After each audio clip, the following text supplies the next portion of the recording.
Hi everyone, I'm Jamal Gaygan, a BS Ed Social Studies 2 student. Today, I will be discussing about the trends and frameworks in inclusive education. I will focus on the Convention on the Rights of Persons with Disabilities or CRPD and the Sustainable Development Goal 4 or SDG 4. These are the learning objectives. Trends in inclusive education refer to current directions in policies, practices, and research aimed at making education equitable and accessible for everyone. These trends ensure that all children, including those who are marginalized, disadvantaged, or have disabilities, can participate fully in learning.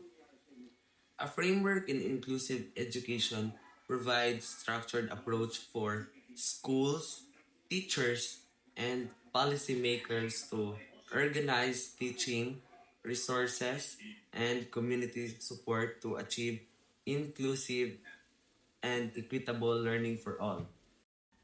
The United Nations Convention on the Rights of Persons with Disability was adopted in 2006.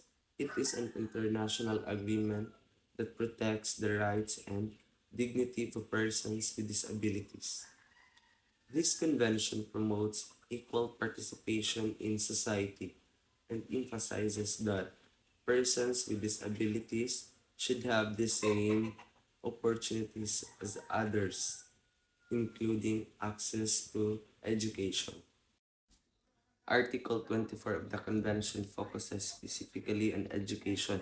It states that persons with disabilities have the right to inclusive education within the general education system.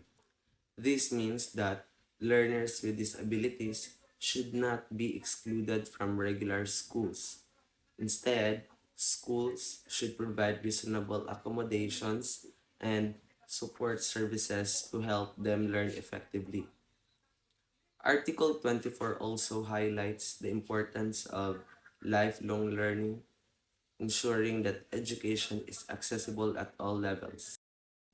The United Nations Sustainable Development Goal 4 aims to ensure inclusive and equitable quality education and promote lifelong learning opportunities for all.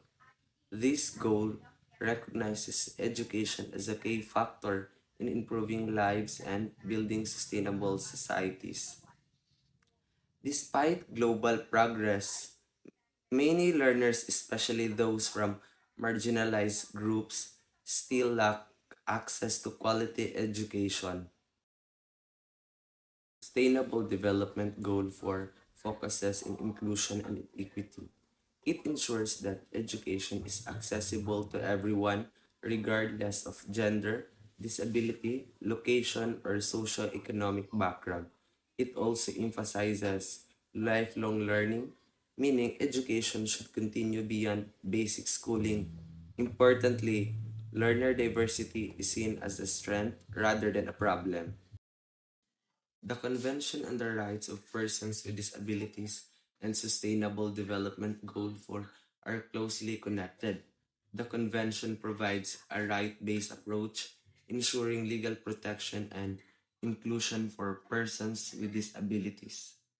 Sustainable Development Goal 4 focuses on access, quality, and equity in education for all learners.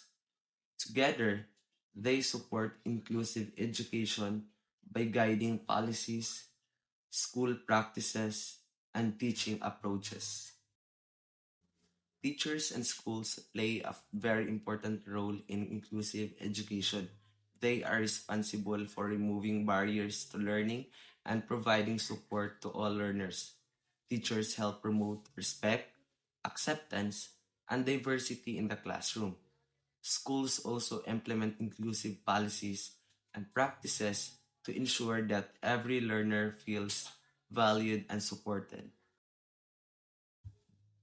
For me, the Convention on the Rights of Persons with Disabilities and Sustainable Development Goal 4 are very important because they provide clear guidance for inclusive education.